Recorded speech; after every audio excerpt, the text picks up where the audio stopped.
Ayan guys, kain na po tayo.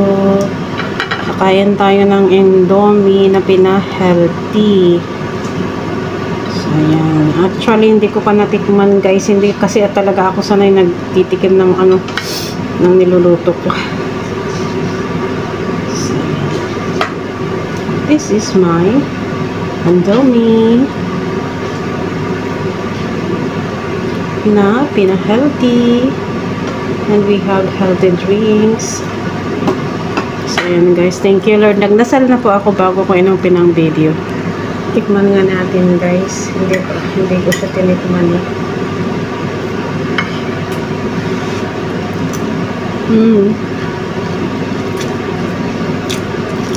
Masarap siya, guys.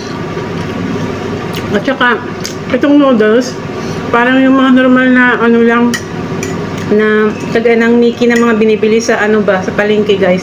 Hindi siya kasi hindi ko nilagay naman talaga yung powder ng Indomie.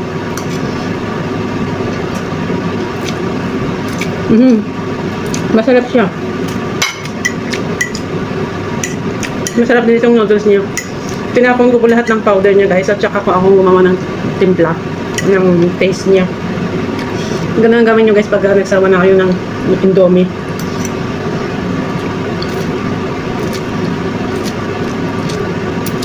Ngayon ko lang tikman mo yung kakain na ako kasi hindi talaga ako nagtitikam pag ako ang nagluluto guys.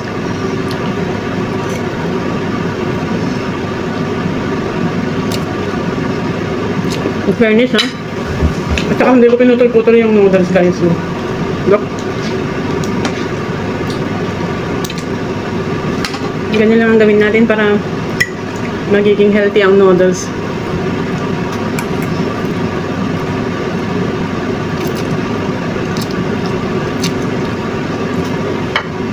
Hindi ako nakagawa ng ganito sa bahay. Sa passion ko. Maraming doon, pasta, spaghetti yung panganay kong anak. Nagre-request ng sopas. Ewan ko ba, nagka-busy-busy lang.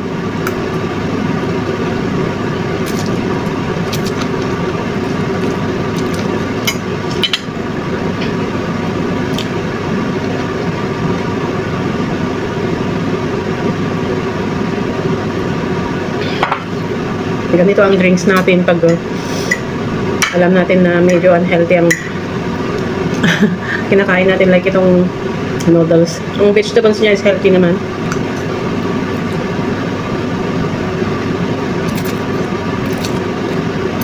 Yung iba guys, nasasarapan pag ang partner nila is Coke or any soft drinks. Pero syempre pag kaya ng tiyan nila, okay lang naman. Hanggat gusto nila.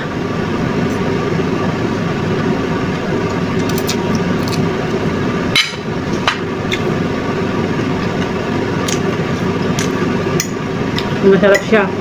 Akala ko kanina, sa dami ng ginawa ko, akala ko na naman hindi masarap. Kasi pag nagluluto ako at hindi ako nagustuhan, binibigay ko sa mga kababayan dyan sa baba sa information.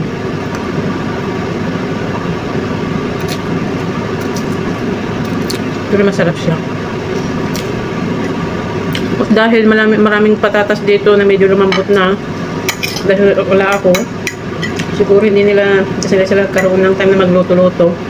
So, naglagay ako sa oven din ng french fries ko. Pero, sa oven po guys, konting oil lang.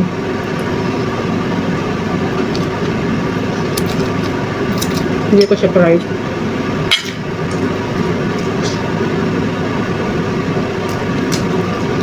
Saktong-saktong lasa. At saka, tignan nyo man guys, dry siya. Kunti lang ang oil na ginamit ko, olive oil.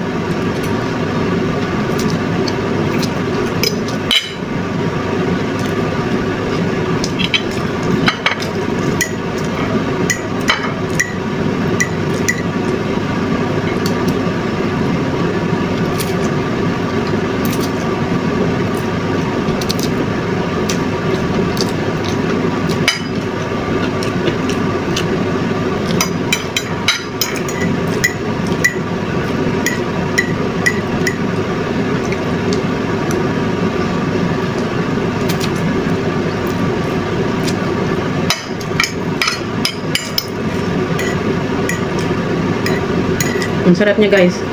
subukan nyo din.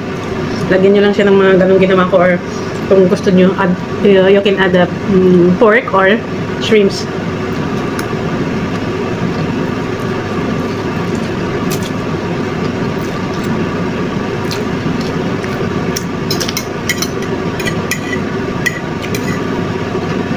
Pwede rin ito pang baon sa mga park, sa mga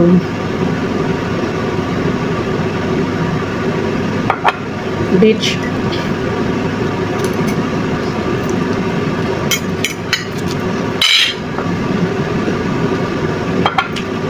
Kailangan huwag mong patagalin yung inumin pag may banana yung smoothie mo, kasi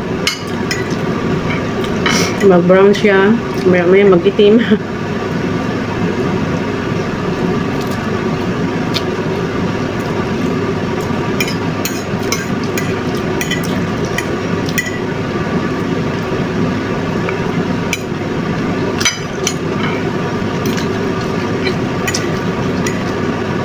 Naiwan ng gulay.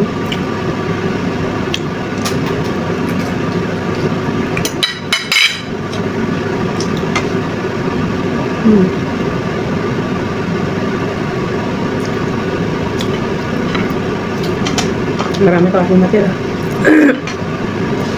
May merindahin ko mamaya or bukas, pwede rin. Marami pa guys. Lima ba naman na Indomie yun. Pero hindi na ako nag-rice guys, ito na yun. Pakita ko mamaya yung ginagawa kong potato sa oven. Thank you, Lord.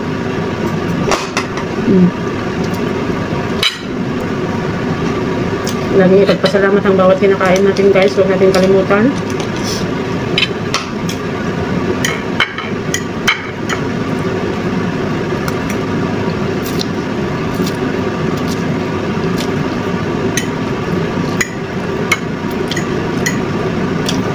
Kain na rin kayo dyan.